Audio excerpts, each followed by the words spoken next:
So today we're going to talk about the 6 questions you must ask a potential acquisition specialist before hiring them. But before I jump into today's show, if you have not been over to nextlevelwholesaling.com, I've got a special gift there for you. It's the Next Level Wholesaling Assessment. If you've ever wanted to make a ton more money in your wholesaling business, you want a business that's going to throw off cash month after month after month, every single month without your personal day-to-day involvement, have more free time, go to nextlevelwholesaling.com, take the assessment. It's going to give you the very next step that you need to take to grow your business into that very thing that I'm talking about here today. All right, so let's jump in to the 6 questions that you got to ask an acquisition specialist. Because I got to tell you, hiring an acquisition specialist is one of the most powerful things that you can do in your business. It is of my belief, and I've seen this numerous times, that you can build a $1 million wholesale business with a virtual assistant in the Philippines that you can pay between $600 and $1,000 a month, and a lead manager, which you would pay between, also $3,000 and $6,000 a month. And if you are closing big deals and focusing on that, well, then you are going to be able to make a lot of money, maybe up to $1 million. However, there may be a time where you said, Todd, that was good and I like the money, but I don't want to meet with motivated sellers anymore. And I got to that point, I don't know, 8-10 years ago, where I said, I want to be a true business owner and I want to teach other people how to close the deals. And it was one of the best decisions I ever made. I remember when I hired my first acquisition specialist, Brian, we partnered up and he has made me millions and millions and millions of dollars. We still get to work together today. And I've trained dozens of acquisition specialists. I know what works and what doesn't. I can tell you that if you're in the wholesale business and you're there, you're like, you know what? I don't want to be the closer anymore. Well, then today's episode is for you. And so what you are looking for is someone who is highly money motivated. They want to be paid for their production. They're not interested in a base salary per se, but they want to determine their own destiny. You could hire people who want to be their own real estate investor one day, right? You shouldn't be scared that they're going to compete with you. That's one of the most common objections I hear. You don't want to be scared that they're going to learn everything and go, teach somebody else your secret ways. I always look at it this way. I'm like, sure, the possibility is I could teach someone everything I know and they could leave me.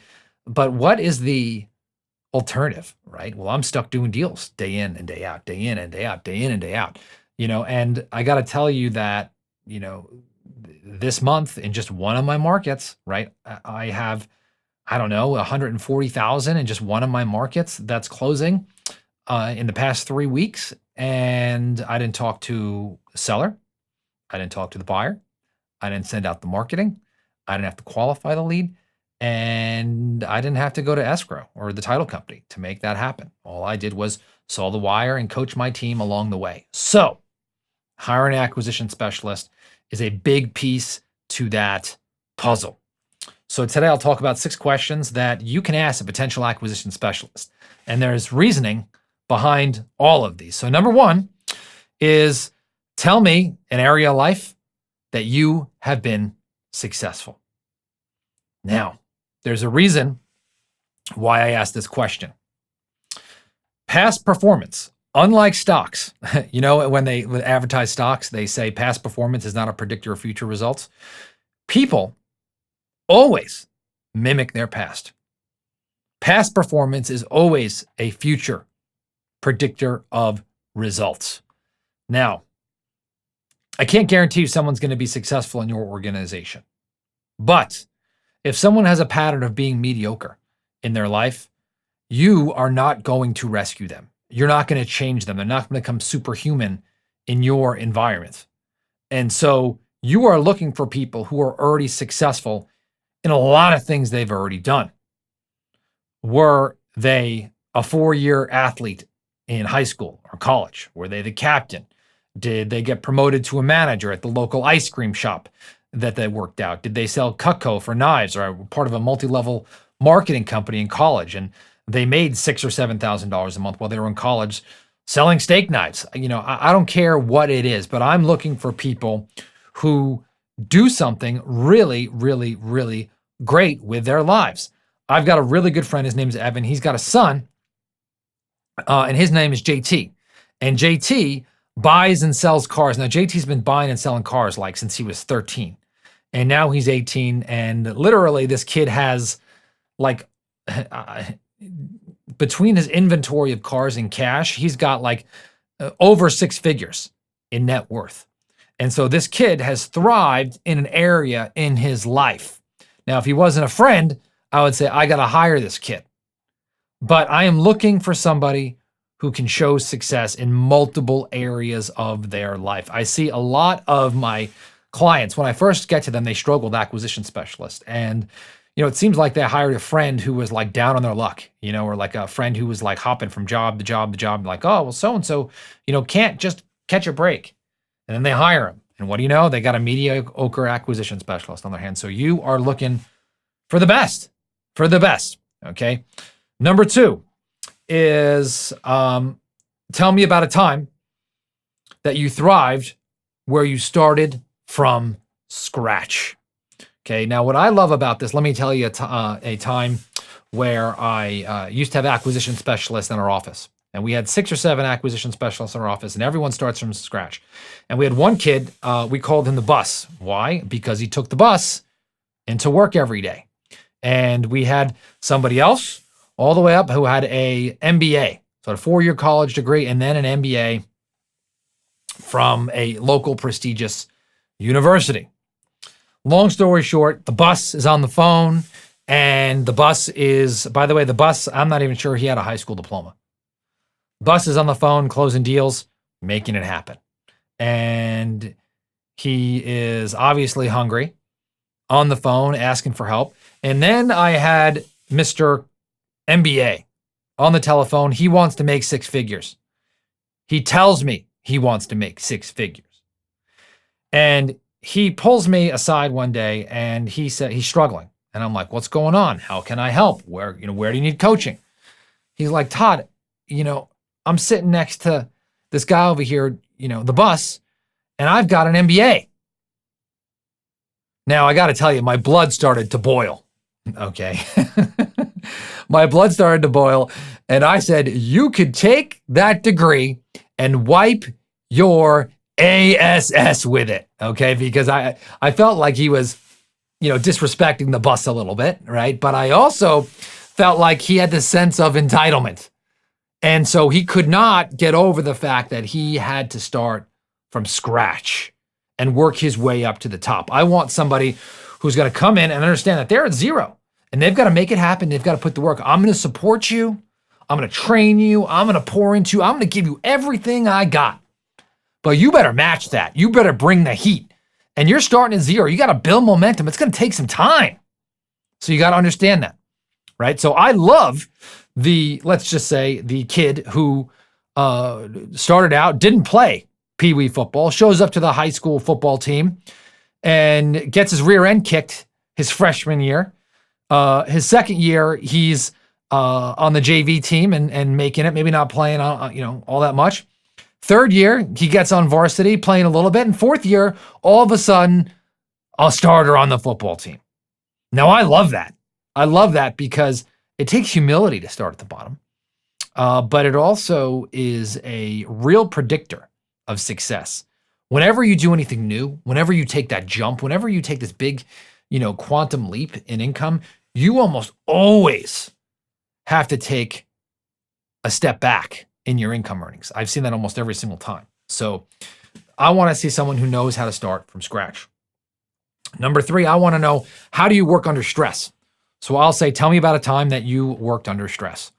And I want to, maybe someone was a waiter or a waitress and, there was, a lot of people yelling and screaming at them and they had to serve. I want to see how they operate because there's going to be times where maybe a lot of leads are coming in, or maybe you got to juggle priorities, or maybe, you're going to have a bad month and you have to come back from that, or there's tight deadlines, right? People are going to be yelling at you at a restaurant. They want their food, right? And so you're going to have your team yelling at you, hey, we need to close deals. So I want to see how somebody operates under stress, right? Maybe again, someone's who's a construction worker who had these tight deadlines, and if they didn't get it done, man, the streets didn't open. But I want to see how somebody operates on that. If you see someone can't work under stress and they shut down, that's probably not going to be a good fit. Number 4, I ask this question: why do you want to work 100% commission? Now, I got to tell you, this one's controversial. I know some of my cohorts pay base salaries. I think it makes people fat, lazy, and entitled. And I have seen my longest tenured people, if you can believe it, were 100% commission, are 100% commission. And I'll ask that, why do you want to make 100% commission? And the only answer I'm looking for is I want unlimited income earning potential, right? So I will pay a higher percentage of earned income versus some of my competitors who pay a lower percent of commission and a little bit of base. And so I want someone to say, hey, I want to make $200,000 a year. That's what I want to do. And that's why I'm willing to work 100% commission. I want to bet on me. And so if I hear that now, I know I'm talking to the right person. If someone's like, I don't know, and they're dragging their feet, move on to the next one, because there's a lot easier jobs that'll pay you a nice, comfortable baby salary so you could sleep on your pillow, nice and quiet. And seriously, if someone is not comfortable with not taking a base salary, there's a lot of other better jobs for them, and this one ain't it. Tell me about a time where you didn't see results at first, but you worked towards a long-term goal. Now, this is very, very, very similar to tell me about a time where you thrived, where you started something from scratch. But it takes momentum, it takes time to build this business. And so when you start, I see people really start to hit their stride where they start to build, a little bit of leads after 3 weeks. I'd love to see them get a contract by then, 4 or 5 weeks, but they're not really going to see any money come in until about 90 days. And they might get it in before then. That's fantastic, right? But they have to understand that they're going to put in the time. They're going to learn new skill. This is going to be new industry. Wholesaling like this is not that old of an industry. And so, especially where, people hire sales reps or acquisition specialists. And so, it takes a special person to put in the work and to wait 60, 90 days for them to get those results. And this one is really big. I invented this question. I'm really proud of it. And I've seen it to be a good disqualifier. I talk about your income thermostat a lot. And what does that mean? It means that the income that you are comfortable with. And so I want to see someone that is extremely uncomfortable with where they're at and has consistently shown growth month after month after month, job after job. So I'll say, how much money do you make now? And how do you feel about that? Now, you got to be careful with this one, because in many states you can't ask this question. So you got to find some ways to get around it legally if you can.